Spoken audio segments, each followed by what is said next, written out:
भिवंडी शहरामध्ये सकाळपासून ढगाळ वातावरण होतं आणि पावसाची रिपरिप सुरू होती आणि त्यानंतर आता पावसाने जोरदार अशी हजेरी भिवंडी शहरात लावलेली आहे आणि त्यामुळे आपण पाहू शकता की ज्या पद्धतीनं संपूर्ण भिवंडी शहरामध्ये असंख्य भागांमध्ये सकल भागांमध्ये पाणी शिरलेलं आहे।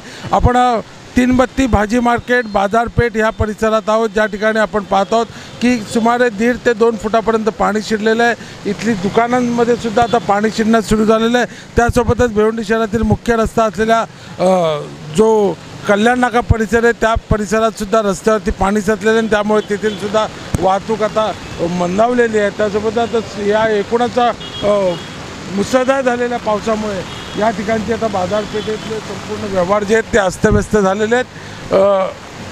या ठिकाणी असलेली जी नालेसफाई आहे त्या नालेसफाईबाबत भिवंडी महापालिकेच्या नालेसफाईबाबत अनेक प्रश्नचिन्ह उपस्थित होत आहेत। या संपूर्ण तीनबत्ती भाजी मार्केट या परिसरातूनच भला मोठा नाला जो जात आहे त्याची स्वच्छता नीट होत नसल्यामुळेच दरवर्षी या ठिकाणी अशाच पूर परिस्थितीला येथील दुकानदारांना सामोरं जावं लागतं आहे। भिवंडीहून संजय भोये, TV9 मराठी।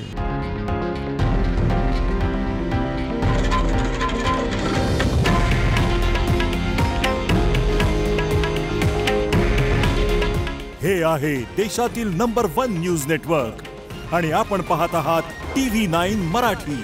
काळजी तुमची, हित महाराष्ट्राचं।